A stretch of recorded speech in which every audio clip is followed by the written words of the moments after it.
Gold trusted gold buyers తాకట్టులో ఉన్న బంగారాన్ని విడిపించి ఈ రోజు ఉన్న మార్కెట్ ధరకే కొనబడును. మరిన్ని వివరాలకు సంప్రదించండి 7710777020.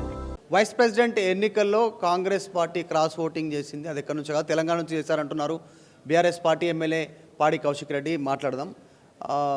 మొత్తం ఓట్లలో ఎక్కడ క్రాస్ ఓటింగ్ జరిగింది, మీకు ఏమనుమానం వచ్చింది, ఎట్లా ఇన్ఫర్మేషన్ ఎట్లా వచ్చింది? 100% నేను చెప్తా ఉన్నాను.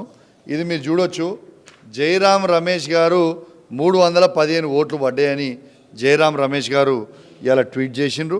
జయరాం రమేష్ గారు ట్వీట్ చేసిందికి భిన్నంగా ఇలా ఓట్ రిజల్ట్స్ అనేటి యాక్చువల్ ఓట్స్ ఇది ఇండియా టుడేలో వచ్చింది. యాక్చువల్ ఓట్స్ మీరు చూడొచ్చు. పోల్ అయినాయి 300 ఓట్స్ మాత్రమే ఇలా కాంగ్రెస్ పార్టీకి పడ్డాయి. 452 మాత్రం బీజేపీ కూటమికి పడ్డాయి. 300 ఓట్లు కాంగ్రెస్ కూటమికి పడ్డాయి.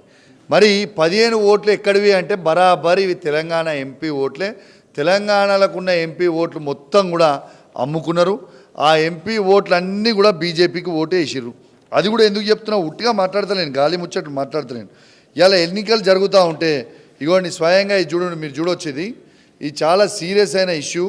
ఇవాళ రేవంత్ రెడ్డి గారు నిర్మలా సీతారామన్ని ఎలక్షన్ అయిపోగానే పోయి కలిసి షాల్వా బొకే కలిసి పెట్టి బొకే ఇచ్చి ఎంపీలందరితో కలిసిపోయి ఇచ్చిండు. ఇగోండి ఆయనతో పాటు ఇలా స్పీకర్ గారిని కూడా కలిసిండు. ఇలా ఎంపీలందరూ కూడా స్పీకర్ గారిని కూడా కలిసిండ్రు. ఇలా అదేవిధంగా నితిన్ గడ్కరీ గారిని కూడా కలిసిండ్రు. ఇవన్నీ ఫ్యాక్ట్స్ కదా. ఇలా బాజాబ్తో వెరీ క్లియర్గా ఉన్నది. దాంతోపాటు 3 ఎంపీలు కాంగ్రెస్ పార్టీ ఎంపీ మిత్రులు నాకు కలిసిండ్రు. వాళ్ళే ఈ డేటా అంతా కూడా నాకు ఇచ్చిరని కూడా ఈ సందర్భంగా మీకు తెలియజేస్తాం. ఇక్కడ ఉన్నటువంటి ఓటు ఎంతమందికి రాజ్యసభ సీట్లను కూడా అమ్ముకున్నారు అని స్టేట్మెంట్ చేశారు. బాజాబ్తూ ఇక్కడ ఉన్న తెలంగాణ బిడ్డ ఒక్కరికి అయ్యే అవకాశం ఉండగా ఈ నుంచి పక్క రాష్ట్రాలకి బాజాబ్తుగా సీటు అమ్ముకున్నారు రాజ్యసభ. మరి ఈయనకి ఇంత ప్రేమ తెలంగాణ మీద ఉండుంటే తెలంగాణ బిడ్డని ఎందుకు రాజ్యసభ నుంచి ఎందుకు చేయలేదు, పక్క రాష్ట్రానికి ఇవ్వాల్సిన అవసరం ఏమొచ్చింది అంటే దీన్ని బట్టే అర్థం చేసుకోవాలి. రేవంత్ రెడ్డి గారికి తెలంగాణ మీద ప్రేమ ఉండదు. తెలంగాణ మీద ప్రేమ ఉంటుందంటే అది కేవలం కేసీఆర్ గారికి బీఆర్ఎస్ పార్టీకి మాత్రమే తప్పితే రేవంత్ రెడ్డి గారికి ఎంతసేపు పైసలు చేసుకోవాలి, ఓట్లు అమ్ముకోవాలి, ఇవాళ గ్రూప్ 1 సీట్లు అమ్ముకోవాలి, యూరియా బస్తాలు అమ్ముకోవాలి, ఇదే ధ్యాస తప్పితే తెలంగాణకి 2 సంవత్సరాలు వస్తుంది, ఇంకో 2 నెలలు అయితే 2 ఇటుక పిల్లలు పెట్టిండా అవే ఎక్కడైనా కొత్తవి, 2 ఇటుక పిల్లలు కొత్త ఎక్కడైనా పెట్టిండా? గుండె మీద చేసుకొని ఆలోచించామని చెప్పు. ఎంతసేపు కేసీఆర్ గారిని తిట్టుడు, కేటీఆర్ గారిని తిట్టుడు, హరీష్ రావు గారిని తిట్టుడు, నేను మాట్లాడితే నన్ను తిట్టించుడు తప్పితే ఈయన తెలంగాణకి చేసింది ఏంటిది? కనీసం కేసీఆర్ గారు చేసి ఇచ్చిన తెలంగాణని నడపనికే చాతన్ కానీ దద్దమ్మ రేవంత్ రెడ్డి గారు. వైస్ ప్రెసిడెంట్ క్యాండిడేట్నే ప్రపోజ్ చేసిందే రేవంత్ రెడ్డి అనేటువంటిది. సంవిధానం కాపాడాలి, వైస్ ప్రెసిడెంట్గా ఉంటే రేపు ఫ్యూచర్లో రాజ్యాంగాన్ని కాపాడగలిగేటువంటి శక్తి ఆడ ఫోర్స్ ఉండాలి తెలంగాణ నుంచి అనేటువంటి స్టేట్మెంట్ చేశారు. పార్టీలన్నిటికీ అప్పీల్ చేశారు. మిమ్మల్ని కూడా ఓటేయమని చెప్పారు మీ పార్టీని రాజ్యసభ ఎంపీలు. రేవంత్ రెడ్డి గారు రాహుల్ గాంధీ చెప్పిండ్రు, క్యాండిడేట్ పెట్టిర్రు. బీజేపీ నరేంద్ర మోడీ గారు చెప్పిర్రు, రేవంత్ రెడ్డి గారు ఓట్లు వేసిర్రు. అంతే, సింపుల్ యాజ్ దట్. ఆయన చెప్పిండు రాహుల్ గాంధీ గారు, క్యాండిడేట్ పెట్టిండు. నరేంద్ర మోడీ గారు ఓట్లేయమన్నాడు, ఓట్లేసిండు. అయిపోయా, సింపుల్. నిలబెట్టుడు, వెనక నుంచి కూర్చుడు, గిదే కావాలి కదా ఆయనకి.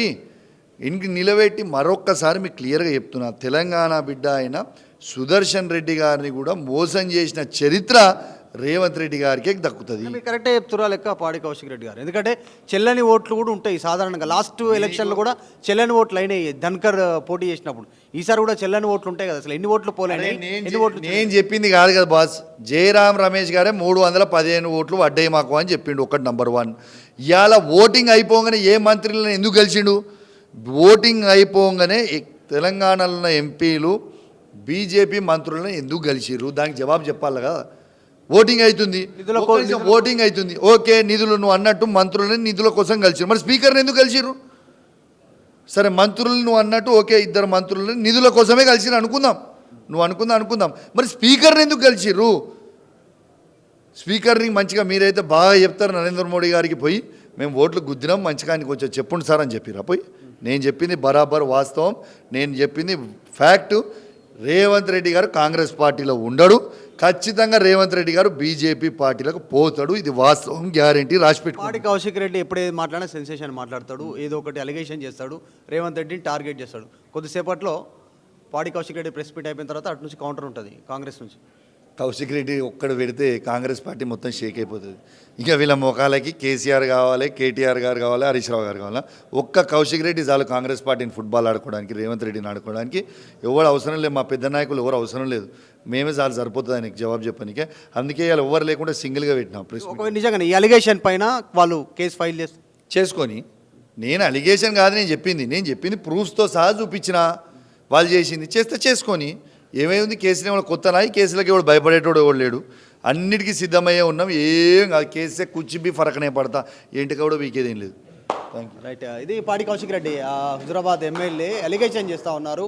వైస్ ప్రెసిడెంట్కి సంబంధించి జయరాం రమేష్ 315 ఓట్లు పడ్డాయి అనేటువంటి ట్వీట్ చేస్తే అక్కడ ఇండియా అలయన్స్కి పడ్డ ఓట్లు 300. సో ఇక్కడే తేడా తెలిసిపోతూ ఉంది. తెలంగాణకు సంబంధించినటువంటి 3 ఎంపీలు నాకు సన్నిహితులే కలిశారు, వాళ్ళు నాకు చెప్పారు రేవంత్ రెడ్డి మాకు అక్కడ ఓట్లు వేయమని చెప్పారు. సో తెలంగాణ ఎంపీలందరూ 8 మంది ఓట్లన్నీ కూడా మేము బీజేపీ అభ్యర్థికి ఓటేసాము. కాబట్టి కాకపోతే వాళ్ళ పేర్లు చెప్పలేను, ఆ 3 నాకు సన్నిహితులు అనేటువంటి స్టేట్మెంట్, ఒక సెన్సేషన్ కామెంట్ పాడి కౌశిక్ రెడ్డి చేస్తూ ఉన్నారు. అసలు నిజాలు ఏంటిది అనేటువంటిది ఎన్నికల తర్వాత అంటే స్పీకర్ వెల్లడించేటువంటి ఆడియో వినిపించే ప్రయత్నం చేశారు, ఎవరికి ఎన్ని ఓట్లు అనేటువంటిది. మొత్తానికైతే తెలంగాణ నుంచి క్రాస్ ఓటింగ్ జరిగింది, ఎంపీలను అభ్యర్థి నిలబెట్టింది రేవంత్ రెడ్డి, ఆయనకు ఓటు వేయకుండా అడ్డుకుంది కూడా రేవంత్ రెడ్డి అనేటువంటి అలిగేషన్ పాడి కౌశిక్ రెడ్డి చేస్తూ ఉన్నారు. వీడియో జర్నలిస్ట్ జాఫర్తో మధు మల్కేడికర్, హైదరాబాద్. తెలుగులో న్యూస్ కి ఫాస్టెస్ట్ యాప్ ఇప్పుడు టోటలీ న్యూ అవతార్లో జస్ట్ 5 seconds లో కంప్లీట్ న్యూస్. సోషల్ మీడియాలో ట్రెండ్స్ కి one stop solution. Live TV app voice search option తో ఇప్పుడే డౌన్లోడ్ చేయండి లేదా అప్డేట్ అయిపోండి. యాప్ లింక్ డిస్క్రిప్షన్ లో ఉంది.